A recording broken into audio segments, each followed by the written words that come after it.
electric field strength of dipole in axial plane ముందు discuss చేద్దాం, తర్వాత ఈక్విటోరియల్ ప్లేన్ దగ్గరికి వెళ్దాం. క్లియరా? సో ముందు కాన్సెప్ట్ ని అర్థం చేసుకోండి. Let us take minus q by convention left side లో తీసుకుంటారు, ప్లస్ క్యూ రైట్ సైడ్ లో తీసుకుంటారు, and O this will be the centre. ఇటుపక్క ఏ కాబట్టి టోటల్ లెంత్ 2a. సో ఇటుపక్క ఏనే ఉంటుంది, ఇటుపక్క ఏనే ఉంటుంది. అలాంగ్ ఇట్స్ ఓన్ యాక్సిస్ నేను కనుక లైన్ ని ఎక్స్టెండ్ చేసినట్టయితే దాన్నే మనం ఏక్సియల్ ప్లేన్ అంటారు. క్లియరా? అండ్ దీని యొక్క నెట్ డైపోల్ మొమెంట్ మైనస్ నుంచి ప్లస్ వైపుకి పనిచేస్తుంది. Let us take some point.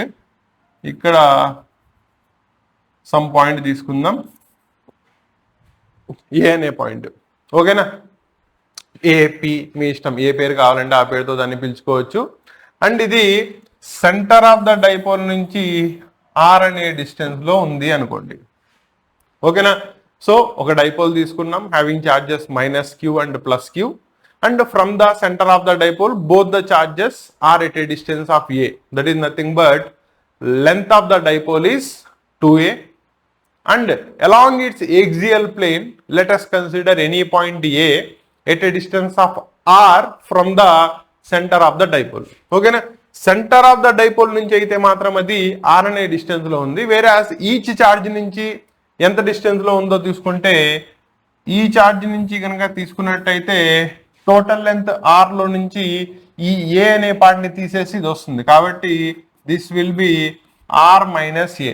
అంటే నువ్వు తీసుకున్న పాయింట్ ప్లస్ క్యూ అనే చార్జ్ దగ్గర నుంచి ఆర్ మైనస్ ఏ డిస్టెన్స్ లో ఉంది. ఓకేనా? వేరాజ్ ఇక్కడ నుంచి తీసుకోండి, ఇక్కడ నుంచి తీసుకుంటే ఏమైంది, దట్ ఈస్ మైనస్ దాని నుంచి ఆర్ ప్లస్ అడిషనల్లీ ఏ. కాబట్టి ఆర్ ప్లస్ ఏ అనే డిస్టెన్స్ లో ఉంది. ఇక్కడ దాకా క్లారిటీ వచ్చిందా? నెక్స్ట్ ఈ పాయింట్ ఏ దగ్గర ప్లస్ చార్జ్ ద్వారా పనిచేసే ఫీల్డ్ ఈ డైరెక్షన్ లో పనిచేస్తుంది, because it acts away from the positive charge. Whereas negative కనుక తీసుకున్న చార్జ్ వల్ల కనుక తీసుకున్నట్టయితే మైనస్ క్యూ ఈ డైరెక్షన్ లో పనిచేస్తూ ఉంటుంది. ఓకేనా? అంటే అట్ ద సేమ్ పాయింట్ ఏ రెండు చార్జెస్ వల్ల పనిచేసే రెండు ఫీల్డ్స్ ఒకదాంతో ఒకటి ఆపోజిట్ డైరెక్షన్ లో పనిచేస్తున్నాయి. According to the sign convention వాటి యొక్క కరస్పాండింగ్ ఫీల్డ్స్ ని ఫైండ్ అవుట్ చేసుకుని సమప్ చేసుకుంటే మనకి టోటల్లీ వచ్చేస్తుంది. అంటే రెండిట్లోనూ మనం ఇక్కడ యూజ్ చేసే ఫార్ములా ఒకటే, that is E due to any charge is equal to 1/4πε0 q divided by r square. This is the basic formula. అవునా? ఆల్రెడీ ప్రీవియస్ క్లాస్ లో ఈ ఫార్ములా యొక్క derivation that is force divided by Q చేసుకుంటే ఎలా వస్తుందో చూసాం. Clarity వచ్చిందా? No అదే ఫార్ములాని ఉపయోగించుకుని over the axial plane net electric field ఎంత అవుతుందో జాగ్రత్తగా ఫైండ్ అవుట్ చేద్దాం. క్లారిటీ వచ్చిందా? నో ఒకసారి కన్స్ట్రక్షన్ పార్ట్ మొత్తం చూసుకోండి, మళ్ళీ ఒకసారి డిస్కస్ చేస్తున్నా. ఓకేనా? ఒక డైపోల్ ని తీసుకున్నాను, 2a లెంత్ ఉన్నది, దాని యొక్క ఏక్సియల్ ప్లేన్ మీద at a distance of r from the centre of the dipole, ఇక్కడ నుంచి ఆర్ అనే డిస్టెన్స్ లో ఒక పాయింట్ ని కన్సిడర్ చేశాను. అండ్ ఆ పాయింట్ ప్లస్ ఛార్జ్ దగ్గర నుంచి తీసుకుంటే ఆర్ మైనస్ ఏ డిస్టెన్స్ లోను, మైనస్ ఛార్జ్ దగ్గర నుంచి తీసుకుంటే ఆర్ ప్లస్ ఏ డిస్టెన్స్ లోను ఉంది. అండ్ ఆ పాయింట్ దగ్గర పనిచేసే రెండు strength of the electric fields plus q అయితే కనుక అవే పనిచేస్తుంది, మైనస్ క్యూ అయితే కనుక టువర్డ్స్ ద నెగిటివ్ ఛార్జ్ పనిచేస్తుంది. అండ్ వాటి యొక్క సమ్మేషనే మనకి నెట్ ఎలక్ట్రిక్ ఫీల్డ్ ని ఫైండ్ అవుట్ చేయడానికి పనికి వస్తుంది. క్లారిటీ వచ్చిందా? సో దాన్ని ఫైండ్ అవుట్ చేద్దాం. Therefore first plus Q charge ద్వారా రాద్దాం, is equal to 1/4πε0 Q AQ plus Q divided by distance వచ్చేటప్పటికల్లా R minus A whole square, దీన్ని 1 అనుకోండి. అలాగే మైనస్ క్యూ కనుక తీసుకున్నట్టయితే 1/4πε0 ఛార్జ్ కాస్త మైనస్ క్యూలో ఉంది, అండ్ మైనస్ క్యూ అనేది ఎంత డిస్టెన్స్ లో ఉంది, ఆర్ ప్లస్ ఏ డిస్టెన్స్ లో ఉంది. కాబట్టి R plus A whole square అయింది. కాబట్టి పాయింట్ ఏ దగ్గర because of the two charges పనిచేస్తున్న ఫీల్డ్స్ ఎంత ఉన్నాయో ఫైండ్ అవుట్ చేశాను. Therefore net electric field అంటే total electric field is equal to E of plus Q plus E of minus Q. వాటి యొక్క సమేషన్ చేసుకుంటే వచ్చేస్తుంది.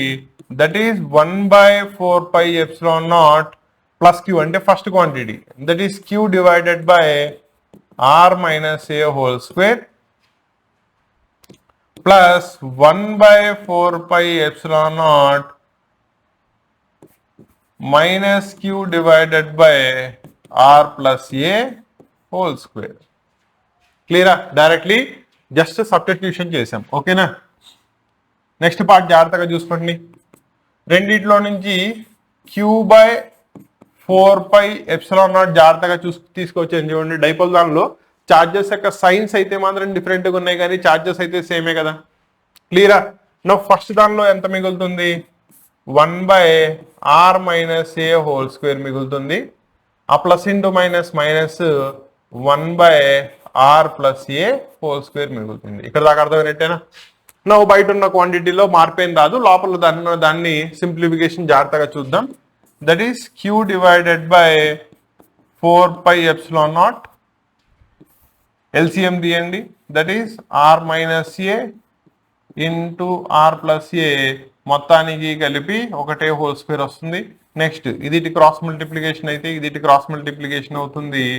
That is R plus A whole square minus R minus A whole square. క్లియరా? Derivation మొత్తం కూడా క్లియర్గా అర్థమవుతున్నానన్న. ఈచ్ అండ్ ఎవ్రీ పార్ట్ ఎలా వచ్చింది, ఏమొచ్చింది, ఎక్కడ సైన్స్ మారుతున్నాయి, ఎక్కడ ఎల్సిఎం తీయాల్సి వస్తుంది, క్లియర్ కట్గా అర్థం చేసుకోండి. ఓకేనా? That is equal to q/4πε0 A plus B whole square కాబట్టి A square plus B square plus 2ab minus దాన్ని అప్లై చేస్తే minus are square minus A square minus of minus 2ar divided by లోపల చూడండి A plus B into A minus B form లో ఉంది. A square minus B square అవుతుంది కాబట్టి R square minus ఏ square whole square. Cancellation ఏమైనా అవుతాయో జాగ్రత్తగా చూసుకోండి. Plus are square minus are square plus a square minus A square cancel. 2ar plus 2ar 4ar అవుతుంది. That is equal to నేను దీన్ని ఎలా రాస్తున్నానో జాగ్రత్తగా చూసుకోండి. 1/4πε0 క్యూ అలాగే ఉంది. 2ar 4arలో 2a బయటికి తీసాను, 2r బయటికి తీసా. రాయొచ్చా?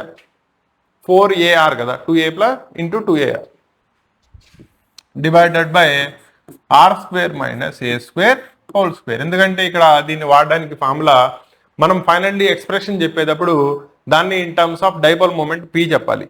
అండ్ డైపోల్ మూమెంట్ పి యొక్క ఫార్ములా ఏమవుతుంది? Length into charge 2a into q. కాబట్టి ఇక్కడ మీరు జాగ్రత్తగా చూసుకున్నట్టయితే ఈ 2aq బదులు నేను మొత్తాన్ని పితో రీప్లేస్ చేయొచ్చు. జాగ్రత్తగా చూసుకోండి. దేర్ ఫోర్ మీ ఫైనల్ ఎక్స్ప్రెషన్ 1/4πε0. సో ఇది మొత్తం పి అయింది.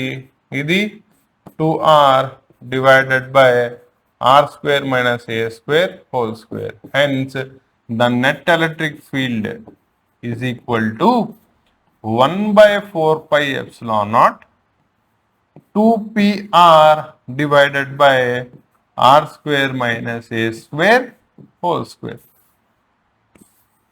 అంటే నెట్ ఎలక్ట్రిక్ ఫీల్డ్ మీరు తీసుకున్న డిస్టెన్స్కి అండ్ డైపోల్ మొమెంట్కి డైరెక్ట్లీ ప్రపోర్షనల్గా ఉంది. ఓకేనా? కాబట్టి ఇక్కడ మొమెంటం కనుక చూసుకున్నట్టయితే it will be in the same direction from minus q నుంచి ప్లస్ క్యూ పనిచేస్తుంది అని చెప్పేయచ్చు. క్లియరా? నో ఈ ఎక్స్ప్రెషన్ మనం ఎప్పుడు వాడాలి? వెన్ మీరు తీసుకునే పాయింట్ దట్ ఈస్ ఏ అనే point length of the dipole దానికి అప్రాక్సిమేట్లీ మెజరబుల్ డిస్టెన్స్లో ఉన్నప్పుడు. ఓకేనా? వేరాస్ డైపోల్ తీసుకున్నారు, మీరు తీసుకునే పాయింట్ మాత్రం చాలా డిస్టెన్స్లో తీసుకున్నారు. అంటే సెంటర్ ఆఫ్ ద డైపోల్ నుంచి మీరు తీసుకున్న పాయింట్ లెంత్ ఆఫ్ ద డైపోల్తో తీసుకుంటే చాలా నెగ్లిజిబుల్ అయినప్పుడు మీరు డినామినేటర్లో ఉన్న ఏ స్క్వేర్ క్వాంటిటీని రిమూవ్ చేసేయచ్చు. This is the special case అవుతుంది. అవునా? కాబట్టి when r is very much less greater than a అంటే length of the dipole లేదా length of each charge from the center of the dipole is very much small when compared to r, then a square in the denominator can be neglected. Hence మీకు expression వచ్చేటప్పటికల్లా E net is equal to 1 by 4 pi epsilon naught 2pr divided by a square గారిని దీన్ని remove చేశారు కాబట్టి r square whole square that is r power 4 అవుతుంది. ఇది one time cancel అయిపోతే 1 by 4 pi epsilon naught 2p divided by r cube దానికి సమానం అవుతుంది. క్లారిటీ వచ్చిందా? కాబట్టి this is the net electric field at any point along the axial plane such that the length of the dipole is very much small when compared to distance of the point from the center of the dipole. లేదు considerable గా ఉంది, then it should be r square minus a square whole square దానికి సమానం అవుతుంది. Clarity వచ్చిందా? And దీన్నే మనం vector form లో కనుక చెప్పాలి అంటే it should be multiplied by the radius vector, దాంతో మల్టిప్లై చేయాలి, of unit vector in the same direction రాయాల్సి వస్తుంది. క్లారిటీ వచ్చిందా? ఇలా for any electric dipole over the axial plane net electric field ని ఫైండ్ అవుట్ చేయడానికి మనకి ఫార్ములా అనేది పనికి వస్తుంది. క్లారిటీ వచ్చిందా?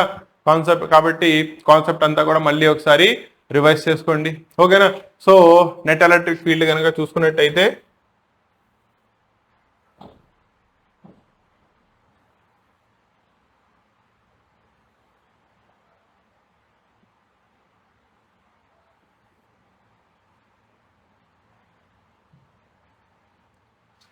దీనిలో నెట్ ఎలక్ట్రిక్ ఫీల్డ్ కనుక తీసుకున్నట్టయితే at any point along the axial plane మీరు తీసుకునే డిస్టెన్సెస్ మీద అండ్ మీరు తీసుకునే చార్జెస్ మీద దానివల్ల వచ్చే డైపోల్ మొమెంట్ మీద ఈ పాయింట్స్ మీద ఆధారపడి ఉంటుంది. అండ్ వీటన్నిటిని కూడా డిరైవ్ చేయడానికి బేసిక్ ఎలక్ట్రిక్ ఫీల్డ్ యొక్క formula 1/4 pi epsilon naught q by r square అనేది రెండిటికి కూడా సేమ్ ఉంటుంది, ఓకేనా?